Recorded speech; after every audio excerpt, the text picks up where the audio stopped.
Você já se perguntou até onde vai a lealdade familiar? Quais são os limites do perdão? Antes de mergulharmos nesta história que vai tocar seu coração, convido você a se inscrever no canal para não perder nenhuma de nossas narrativas emocionantes. Prometo que esta jornada vai valer cada minuto do seu tempo. O relógio da sala de Clara Veloso marcava 18 horas e 45 minutos quando ela ajeitou o batom vermelho diante do espelho. Aos 66 anos, seu rosto ainda mantinha uma elegância que poucos conseguiam aos 40. Os cabelos grisalhos, sempre impecavelmente arrumados, emolduravam olhos castanhos que já haviam visto muito mais do que deixavam transparecer. "Está tudo certo, Dora?" Clara perguntou à governanta enquanto descia as escadas de mármore da mansão no alto da Boa Vista. "Sim, senhora. Os presentes estão no carro e o motorista está esperando." "Tem certeza que não quer que eu a acompanhe?" Clara sorriu, ajustando o casaco de cachemira sobre o vestido azul marinho. "Não será necessário. É véspera de Natal e você merece descansar com sua família. Estarei com a minha." A governanta assentiu, mas seu olhar revelava uma preocupação que Clara preferiu ignorar. No fundo da bolsa de couro italiana, repousava um envelope com os últimos documentos que precisaria assinar com Roberta sobre a expansão da Veloso Construções. Nada que não pudesse esperar até depois das festividades, pensou. O motorista abriu a porta do Mercedes, enquanto Clara verificava os presentes meticulosamente embrulhados no banco traseiro. Para Mateus, o neto estudioso, uma primeira edição rara de Grande Sertão Veredas. Para Luísa, a neta artista, um conjunto de pincéis japoneses que custara uma pequena fortuna. Para Roberta, sua única filha, um colar de pérolas negras que pertencera à sua própria mãe. E para Ricardo, o genro com quem nunca estabelecera verdadeira afinidade, uma garrafa de vinho Chateau Margaux Safra 1996, avaliada em R$ 200.000. Nem mesmo ele poderia torcer o nariz para aquele presente. O trajeto até a casa da filha no Jardim Botânico normalmente levaria 30 minutos, mas o trânsito natalino do Rio de Janeiro transformou a viagem em quase 1 hora. Clara não se importou. Usou o tempo para recordar os natais anteriores, quando Francisco ainda estava vivo. Como ele fazia falta. Quase 6 anos haviam se passado desde que um infarto o levara, deixando-a sozinha à frente do império que construíram juntos. Quando o carro finalmente estacionou diante do casarão de estilo colonial, Clara sentiu o coração acelerar com a antecipação de ver os netos. A decoração natalina da casa estava impecável como sempre, com luzes douradas pendendo das árvores do jardim e uma imponente guirlanda na porta principal. Foi Mateus quem a recebeu primeiro, seu neto de 18 anos, tão parecido com o avô que às vezes doía olhar para ele. "Vovó!" exclamou o rapaz, abraçando-a com genuíno carinho. "Meu querido, como você está bonito. Esse primeiro semestre na faculdade de engenharia está lhe fazendo bem." Luísa apareceu logo em seguida, seus cabelos tingidos de um vermelho vibrante, novidade que Clara fingiu não notar. "Achei que você não viria mais", disse a neta, plantando beijos em ambas as bochechas da avó. "E perder a ceia de Natal com vocês? Jamais!" Clara entregou os presentes aos netos, que agradeceram efusivamente. Foi quando Ricardo surgiu no hall de entrada, com um sorriso que não alcançava os olhos. "Clara, que bom que chegou", disse ele, verificando o relógio de pulso discretamente. "Deixe-me ajudá-la com esses pacotes." Clara notou algo estranho no ar. Uma tensão palpável que não combinava com a ocasião festiva. Seus instintos de negociadora afiada, os mesmos que a haviam levado ao topo do mercado imobiliário carioca, soavam como alarmes internos. "Onde está Roberta?" perguntou, entregando a garrafa de vinho ao genro, que a examinou com um interesse que pareceu subitamente exagerado. "Na sala de jantar, finalizando os preparativos", respondeu ele, sem encará-la diretamente. "Temos uma convidada especial esta noite."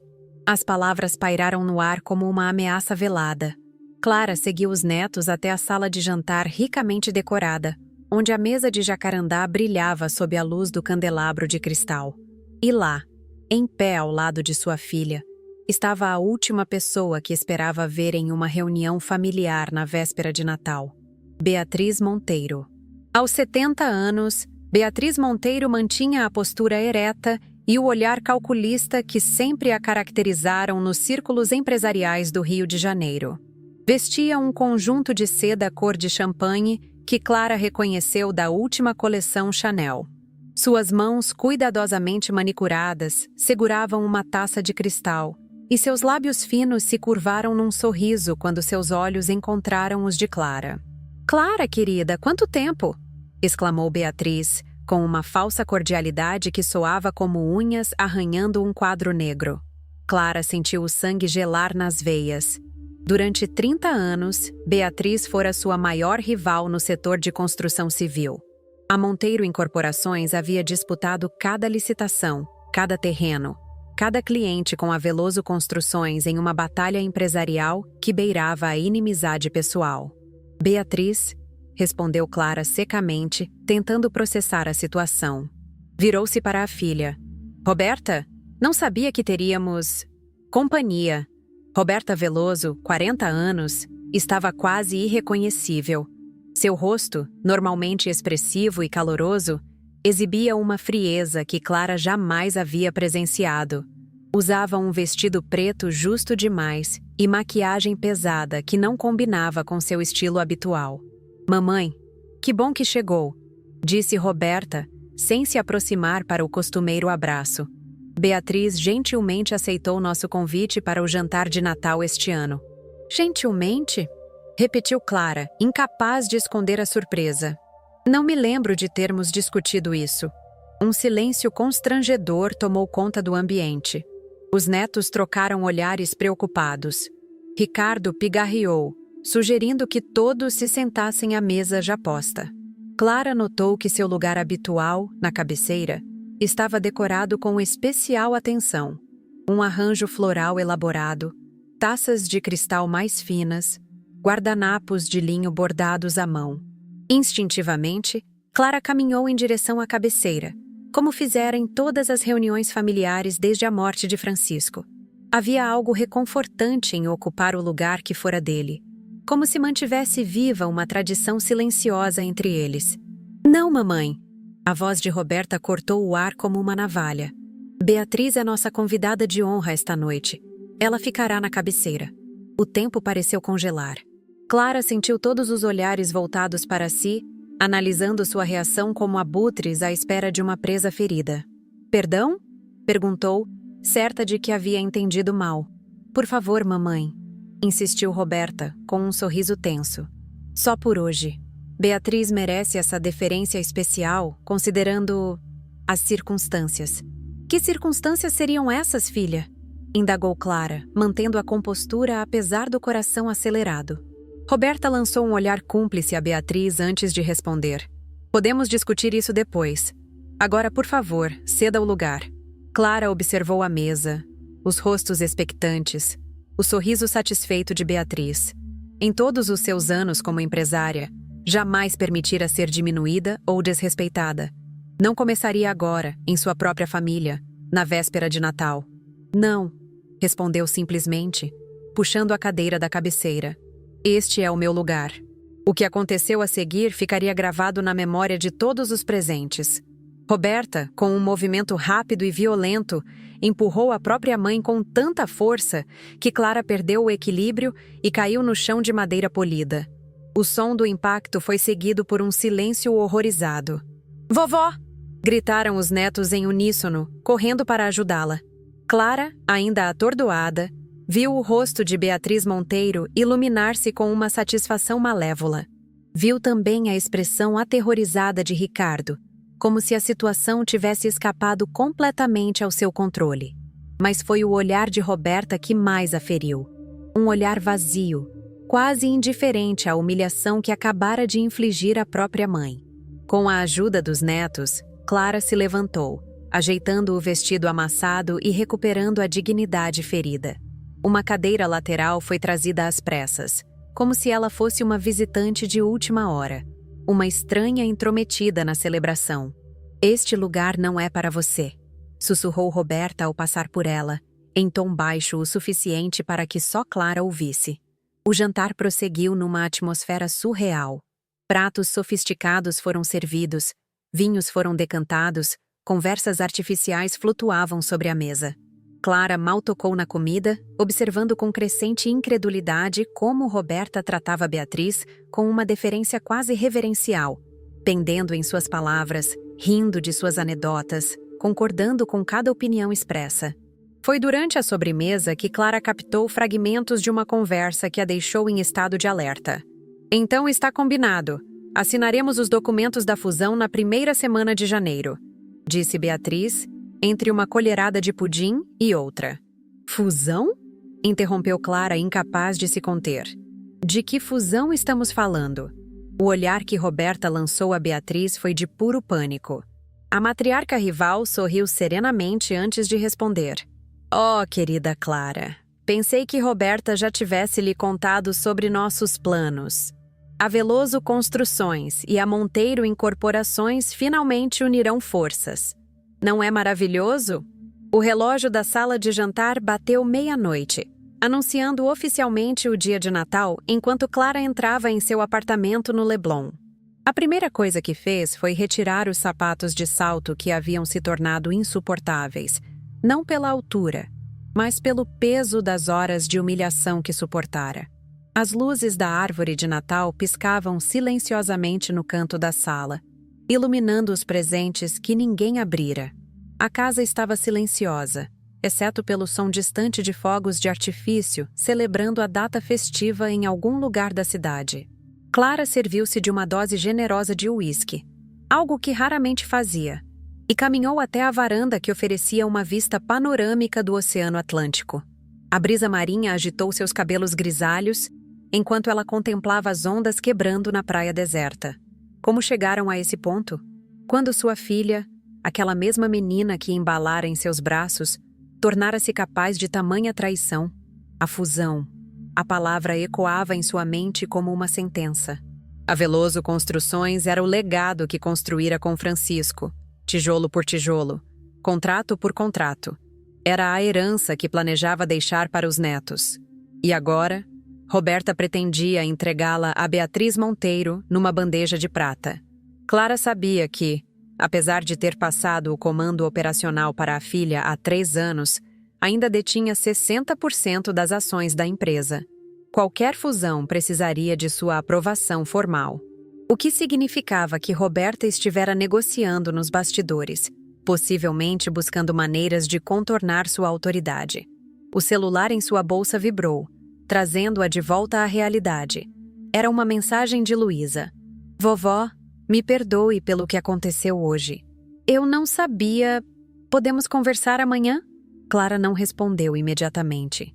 Sua mente já estava ocupada traçando o plano que começaria a executar naquela mesma madrugada.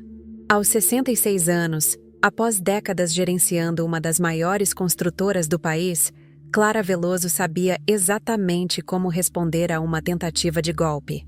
Eram 2 horas da manhã quando discou o primeiro número. Eduardo, desculpe ligar a esta hora. Sua voz estava calma, quase serena. Sim, eu sei que é Natal. Preciso que você prepare alguns documentos com urgência. Amanhã cedo quero revogar todos os poderes de procuração concedidos a Roberta Veloso, bem como cancelar todas as garantias financeiras em seu nome. O advogado do outro lado da linha fez algumas perguntas, ao que Clara respondeu com precisão cirúrgica. Quando desligou, já estava discando outro número. Regina, é Clara. Feliz Natal. Ela tomou um gole de uísque. Preciso que você congele todas as contas conjuntas com Roberta imediatamente. Sim, todas elas. E prepare um relatório completo de todas as transações dos últimos 6 meses. Também quero saber sobre quaisquer assinaturas, contratos ou acordos preliminares que ela possa ter feito sem meu conhecimento. A diretora financeira, acordada no meio da noite, prometeu ter tudo pronto antes do amanhecer. Clara agradeceu e fez uma terceira ligação. Márcia, perdoe-me por interromper sua ceia. Sua voz agora carregava uma determinação de aço. A partir de amanhã, Roberta Veloso não tem mais acesso aos escritórios da empresa. Troque todas as senhas, bloqueie seu crachá e esvazie sua sala. Deixe apenas um bilhete em sua mesa com as palavras: "Este lugar não é para você." Ela entenderá o recado. Quando terminou a última ligação, o céu começava a clarear no horizonte. Clara tomou um banho demorado, como se pudesse lavar não apenas o cansaço físico, mas também a mágoa que se infiltrara em seu coração. Vestiu roupas limpas, fez um café forte e sentou-se à mesa de trabalho em seu escritório doméstico. Abriu o laptop e começou a revisar documentos, contratos, extratos bancários. Em poucas horas, tinha diante de si um quebra-cabeça perturbador. Nos últimos 18 meses, Roberta havia sistematicamente desviado recursos da empresa através de um elaborado esquema de empresas fantasma. Encontrou evidências de que sua filha usara contatos corporativos para obter contratos paralelos, cobrado comissões não declaradas por indicação de fornecedores e até mesmo vendido informações privilegiadas a concorrentes. Em qualquer outra circunstância, tais ações configurariam não apenas justa causa para a demissão, mas também crimes passíveis de processo. O sol já estava alto quando Clara finalmente se permitiu um momento de descanso. Fechou os olhos brevemente, apenas para ser despertada pelo toque do telefone. Era Mateus, sua voz trêmula de preocupação. "Vovó, o que está acontecendo? Mamãe está recebendo ligações de bancos, fornecedores, todos cobrando pagamentos imediatos. Ela está em pânico." Clara respirou fundo antes de responder. "Mateus, seu avô sempre dizia que há consequências para cada escolha que fazemos na vida. Sua mãe fez as dela. Agora precisará enfrentá-las." "Mas vovó, é Natal", protestou o rapaz. "Sim, querido, é Natal. O dia em que sua mãe escolheu me empurrar ao chão diante de toda a família para dar meu lugar à minha maior rival." Sua voz permaneceu calma, mas firme. "Diga a ela que ainda temos muito a conversar, mas não hoje. Hoje, ela vai começar a entender o verdadeiro valor do que tentou jogar fora." Ao desligar, Clara permitiu-se um momento de vulnerabilidade. Uma lágrima solitária escorreu por sua face enrugada. Não era assim que imaginara passar o Natal, executando um plano de contenção contra a própria filha. Mas o mundo dos negócios havia lhe ensinado uma dura lição. A fraqueza, mesmo momentânea, raramente é perdoada. 3 dias se passaram como um borrão de atividade intensa. Clara reestruturou a diretoria da Veloso Construções, reforçou contratos com clientes-chave e reuniu-se pessoalmente com os principais investidores para assegurar-lhes que a empresa permaneceria sob seu controle. Enquanto isso, o mundo de Roberta desmoronava. Seus cartões de crédito foram bloqueados, suas contas congeladas, seu acesso a recursos corporativos completamente cortado. O luxuoso apartamento no Jardim Botânico, tecnicamente propriedade da empresa, recebeu um aviso de desocupação em 30 dias. Clara observava tudo à distância, com a frieza calculada de quem executa um plano meticulosamente elaborado. Não respondia às dezenas de mensagens desesperadas da filha, nem às ligações de Ricardo implorando uma chance de explicar. Foi na tarde do 4º dia que seu celular tocou com um número que não esperava ver. Luísa, sua neta. "Vovó, posso vê-la?" A voz da jovem soava determinada, apesar do tremor subjacente. 2 horas depois, Luísa entrava no apartamento da avó, carregando uma pasta de documentos e olheiras profundas que envelheciam seu rosto jovem. "Aceita um chá, querida?" ofereceu Clara, conduzindo a neta até a varanda onde a mesa estava posta com biscoitos e uma jarra de limonada. "Prefiro que me escute, vovó", respondeu Luísa, sentando-se rigidamente na cadeira. "Preciso que saiba toda a verdade." E assim, durante a hora seguinte, Clara ouviu o relato que finalmente explicava o comportamento inexplicável de sua filha. Segundo Luísa, Roberta havia se envolvido em investimentos de alto risco nos últimos anos, inicialmente com a intenção de multiplicar o patrimônio familiar. "Ela queria impressionar você, vovó. Mostrar que podia fazer a empresa crescer ainda mais rápido", explicou Luísa com os olhos marejados. Mas quando os investimentos começaram a dar errado, ela entrou em desespero. Pediu dinheiro emprestado, usou o nome da empresa como garantia. Clara escutava em silêncio, as peças do quebra-cabeça finalmente se encaixando. Quanto? Perguntou simplesmente. 5 milhões, talvez mais. Respondeu Luísa, abrindo a pasta para mostrar documentos que havia copiado secretamente do computador da mãe. E o pior não são os bancos, vovó. São os agiotas. Pessoas perigosas que ameaçaram não apenas o patrimônio, mas a segurança da família. Clara examinou os documentos com atenção. Estavam lá os registros de terrenos contaminados adquiridos por valores inflacionados, notas fiscais falsificadas, comprovantes de propinas pagas a fiscais. Um rastro de desespero e má gestão que poderia não apenas destruir a reputação da empresa, mas também resultar em consequências legais graves. E Beatriz? Como ela se encaixa nisso tudo? Luísa baixou os olhos, claramente constrangida. Beatriz descobriu tudo. Não sei como, mas ela chegou até mamãe oferecendo uma saída. A fusão das empresas. A Monteiro Incorporações assumiria as dívidas em troca de controle majoritário. Mas havia uma condição: me humilhar publicamente, completou Clara, as palavras amargas em sua boca. Quebrar minha resistência à fusão, mostrando que até minha própria filha estava contra mim. Luísa assentiu, lágrimas agora escorrendo livremente por seu rosto jovem. Foi ideia dela o jantar de Natal, a cadeira da cabeceira. Tudo. Ela disse que precisava te ver derrotada, vovó. Que depois de 30 anos competindo, queria testemunhar sua rendição. Clara levantou-se lentamente, caminhando até a balaustrada da varanda. O sol começava a se pôr sobre o oceano, tingindo o céu de tons alaranjados que refletiam nas ondas. Você se arriscou muito vindo aqui, Luísa, disse finalmente, virando-se para a neta. É por quê? A jovem enxugou as lágrimas com as costas das mãos, um gesto que lembrava a Clara a menina pequena que um dia fora. Porque o vovô sempre dizia que família é tudo o que realmente importa no fim. Mamãe errou muito. Mas ela não é má pessoa, vovó. Ela está desesperada e assustada. Clara voltou a sentar-se, tomando as mãos da neta entre as suas. O que você espera que eu faça, querida? Não sei, admitiu Luísa. Só achei que você merecia saber toda a verdade antes de tomar decisões definitivas. Naquela noite, após a partida de Luísa, Clara permaneceu na varanda por horas, contemplando as estrelas que pontilhavam o céu escuro. As palavras da neta ecoavam em sua mente, misturando-se com lembranças de Francisco e dos princípios que sempre nortearam suas decisões.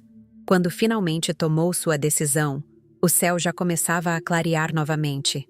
O escritório de Beatriz Monteiro, no 40º andar de um arranha-céu na Barra da Tijuca, oferecia uma vista espetacular da praia e das montanhas ao fundo.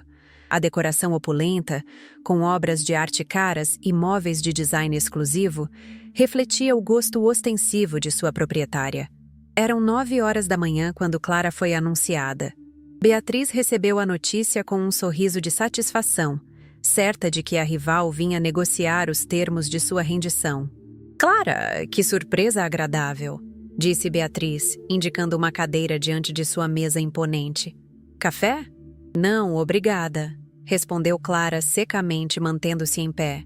«Não pretendo tomar muito do seu tempo». Beatriz sorriu, recostando-se em sua cadeira de couro. «Imagino que tenha vindo discutir a fusão. Devo dizer que fiquei impressionada com a rapidez das suas contramedidas. Roberta está absolutamente desesperada. Não estou aqui para discutir a fusão, Beatriz». Clara abriu a pasta que trazia consigo, retirando um pendrive que colocou sobre a mesa. «Estou aqui para estabelecer alguns limites». A expressão de Beatriz mudou sutilmente, um leve franzir de sobrancelhas traindo sua inquietação. «Que tipo de limites?» Clara inclinou-se ligeiramente sobre a mesa, sua voz calma, mas implacável. Neste pendrive estão documentos detalhando suas próprias atividades ilícitas nos últimos 15 anos. Suborno de fiscais na obra do Shopping Barra Garden. Adulteração de laudos ambientais nos condomínios da Zona Oeste. Sonegação fiscal através de empresas offshore em 3 países diferentes. O rosto de Beatriz empalideceu visivelmente. «Está blefando». «Você sabe que não estou», retrucou Clara. «Durante 30 anos competimos no mercado, Beatriz. Você acha mesmo que eu não mantinha dossiês sobre meus concorrentes? A diferença é que eu nunca precisei usá-los. Até agora. Beatriz alcançou o pendrive com dedos trêmulos. O que você quer? Quero que se afaste completamente da minha família e da minha empresa. Nenhum contato com Roberta, nenhuma tentativa de fusão, nenhuma menção ao nome Veloso em qualquer contexto de negócios. A voz de Clara era de aço puro. Se eu souber que você se aproximou novamente, estes documentos serão entregues ao Ministério Público ainda hoje. Beatriz levantou-se bruscamente, o rosto agora contorcido pela raiva. Você não pode provar nada. Não preciso provar, respondeu Clara calmamente. Só preciso levantar suspeitas suficientes para iniciar investigações. E nós duas sabemos que seu império não resistiria a um escrutínio minucioso. As duas mulheres se encararam por um longo momento, décadas de rivalidade cristalizadas naquele embate silencioso. Foi Beatriz quem desviou o olhar primeiro. Saía do meu escritório, disse entre dentes. Com prazer, respondeu Clara, dirigindo-se à porta. Antes de sair, virou-se uma última vez. Ah, e Beatriz? Feliz Natal atrasado. 2 horas depois, Clara estava na sala de reuniões principal da Veloso Construções. A equipe executiva havia sido dispensada, deixando apenas ela e Márcia Lima, sua segunda em comando, esperando pela chegada de Roberta. Quando a porta finalmente se abriu, a figura que entrou mal lembrava a mulher confiante e elegante que Clara conhecia. Roberta parecia ter envelhecido anos em apenas alguns dias. Seu rosto estava pálido e abatido, os olhos vermelhos de quem chorara por horas a fio. Sente-se, Roberta, instruiu Clara, indicando a cadeira à sua frente. Mamãe, eu posso explicar, começou Roberta, a voz embargada. Não há nada para explicar, cortou Clara.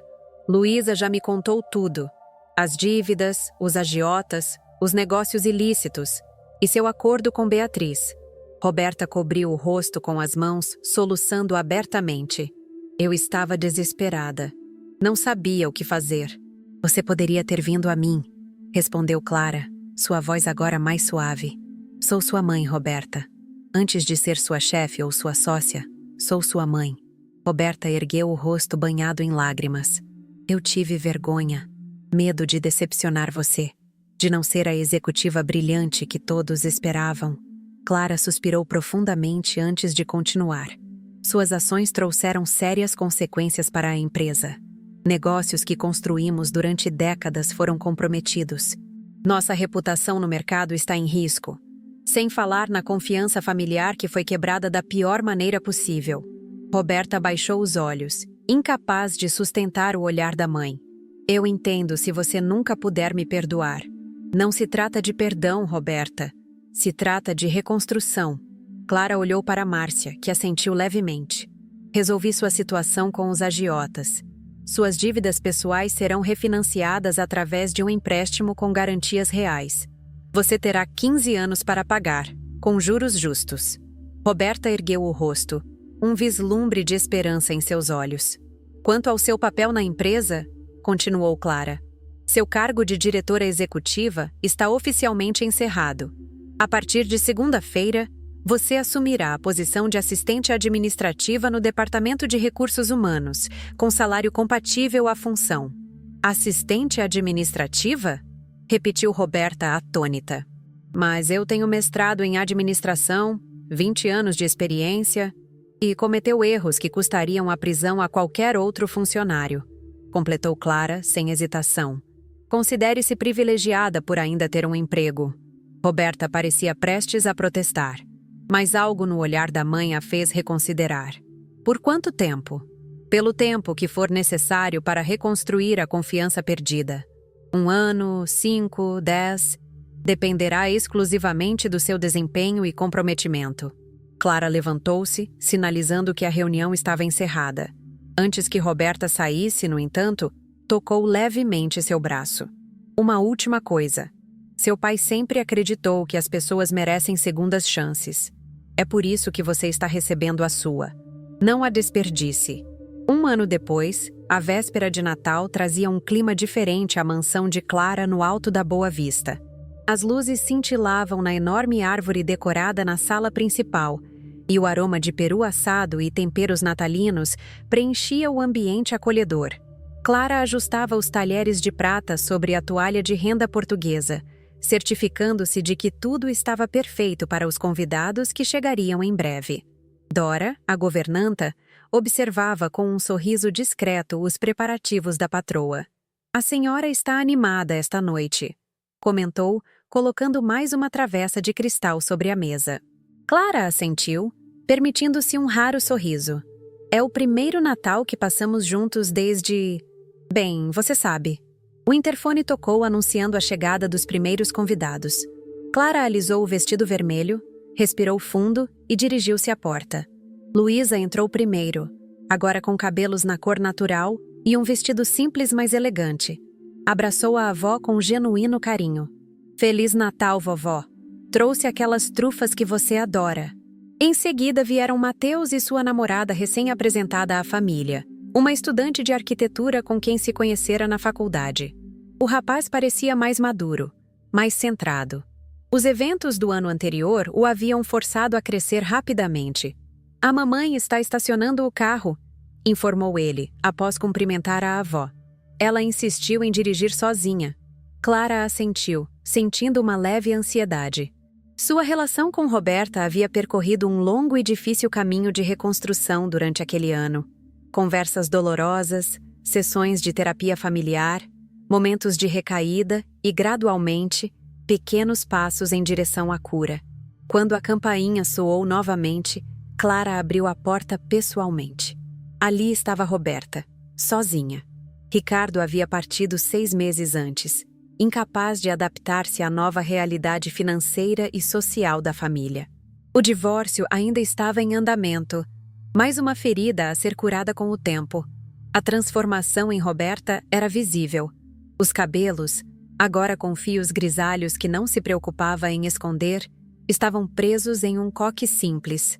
O rosto, menos maquiado, exibia linhas de expressão que contavam a história do ano difícil que vivera. Vestia um conjunto azul marinho discreto, bem diferente das roupas ostensivas que costumava usar. Nas mãos, carregava uma pequena caixa embrulhada em papel prateado e um buquê de lírios brancos, as flores favoritas de Clara. "Mamãe", disse simplesmente, a voz carregada de emoção contida. As duas mulheres se olharam por um longo momento, décadas de história compartilhada pairando entre elas como um livro aberto. Então, num gesto simultaneamente simples e profundamente significativo, Clara abriu os braços. O abraço foi longo, silencioso, carregado de tudo o que palavras não poderiam expressar adequadamente. Quando finalmente se separaram, ambas tinham os olhos marejados. "Entre. Está frio lá fora", disse Clara, conduzindo a filha para dentro. O jantar transcorreu num ambiente de calorosa simplicidade. Conversas leves, histórias compartilhadas, algumas risadas. Nada do formalismo tenso do ano anterior, nenhuma competição velada, nenhuma agenda oculta. Apenas uma família tentando reconstruir seus laços. Durante a sobremesa, Roberta pediu permissão para falar. Levantou-se com a taça de espumante na mão, visivelmente nervosa. "Eu gostaria de agradecer a todos por estarem aqui esta noite", começou, a voz ligeiramente trêmula. "Este último ano não foi fácil para ninguém, especialmente por minha causa." Fez uma pausa, buscando as palavras certas. "Há um ano, eu estava tão perdida, tão consumida pela ambição e pelo medo do fracasso que me esqueci do que realmente importa." Seu olhar encontrou o de Clara. "Mamãe, quando você me deu aquela segunda chance que eu claramente não merecia, pensei que fosse apenas uma punição elaborada. Um modo de me fazer pagar pelos meus erros." Clara observava a filha em silêncio, permitindo que expressasse tudo o que precisava dizer. "Mas agora entendo que foi o maior ato de amor que alguém já fez por mim", continuou Roberta, os olhos brilhando com lágrimas contidas. "Você poderia ter me processado, me exposto publicamente, me deixado enfrentar sozinha as consequências das minhas escolhas. Em vez disso, você me estendeu a mão quando eu estava no fundo do poço." Roberta olhou para os filhos, que a observavam com expressões emocionadas. Estes meses trabalhando como assistente administrativa foram a melhor lição que já recebi. Aprendi humildade, paciência, o valor de cada função dentro da empresa. Sorriu levemente. Até consegui fazer amizades genuínas com pessoas que antes eu mal notava nos corredores. Voltou-se novamente para Clara. Sei que ainda temos um longo caminho pela frente, mamãe. A confiança, uma vez quebrada, leva tempo para ser reconstruída. Mas quero que saiba que sou profundamente grata pela oportunidade de tentar. E prometo que não a desperdiçarei. Clara levantou-se então, tomando as mãos da filha entre as suas. Quando seu pai estava conosco, disse, com voz suave mas firme. Ele sempre repetia uma frase que se tornou quase um mantra em nossa família. Às vezes precisamos cair para reaprender a andar. Um sorriso triste passou por seus lábios ao lembrar-se de Francisco. Durante este ano, muitas vezes me perguntei se ele teria aprovado minhas decisões. Se teria sido tão duro quanto eu fui. Ou se teria simplesmente perdoado tudo no mesmo instante. Olhou ao redor da mesa, para os rostos atentos de sua pequena família. O que aprendi é que o amor verdadeiro não é apenas perdoar incondicionalmente. Às vezes, a maior demonstração de amor é permitir que aqueles que amamos enfrentem as consequências de suas escolhas. Não por vingança ou punição, mas porque é assim que crescemos. Clara ergueu sua taça em um brinde. A nossa família, imperfeita, quebrada em alguns lugares, mas ainda assim, nossa.